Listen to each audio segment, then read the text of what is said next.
నమస్కారం. జీసీఆర్జేవై వార్తలకు స్వాగతం. ఈరోజు వార్తలను మీ ముందుకు తీసుకువచ్చినది సంధ్య, పొలిటికల్ సైన్స్ విభాగం నుండి. మొదటగా కళాశాల వార్తలు. ఆర్ట్స్ కాలేజీలో ఘనంగా ధరిత్రీ దినోత్సవం. స్థానిక రాజమహేంద్రవరం ప్రభుత్వ ఆర్ట్స్ కళాశాలలో ధరిత్రీ దినోత్సవం 2026 వేడుకలు గురువారం అత్యంత ఉత్సాహంగా జరిగాయి. కళాశాల బయోటెక్నాలజీ విభాగం ఆధ్వర్యంలో పర్యావరణ పరిరక్షణ, డిజిటల్ అవేర్నెస్, ప్లాస్టిక్ నిర్మూలన లక్ష్యంగా పలు కార్యక్రమాలు నిర్వహించారు. అంతర్జాతీయ వార్తలు. అమెరికా, ఇరాన్ ఉద్రిక్తతలు కొనసాగుతున్నాయి. అమెరికా అధ్యక్షుడు ఇరాన్పై కఠిన వ్యాఖ్యలు చేశారు. మధ్య ప్రాచ్యంలో పరిస్థితి ఇంకా ఉద్రిక్తంగా ఉంది. పోప్ లియో ఆఫ్రికా పర్యటన ముగింపు. పోప్ లియో 4 దేశాల ఆఫ్రికా పర్యటన ముగించుకొని రోమ్కు తిరిగి వెళ్తున్నారు. జాతీయ వార్తలు. తమిళనాడు అసెంబ్లీ ఎన్నికల్లో భారీ పోలింగ్ నమోదైంది.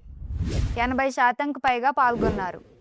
పశ్చిమ బెంగాల్లో కూడా ఎన్నికలు తొలి దశలో అధిక ఓటింగ్ నమోదైంది. భారత ప్రభుత్వం పాకిస్తాన్ విమానాలకు ఎయిర్ స్పేస్ నిషేధాన్ని మే 24 వరకు పొడిగించింది. రాష్ట్రీయ వార్తలు. CUET PG 2026 ఫలితాలు ఇవాళ సాయంత్రం విడుదల కానున్నాయి. విద్యార్థుల అధికారిక వెబ్సైట్లో చూసుకోవచ్చు.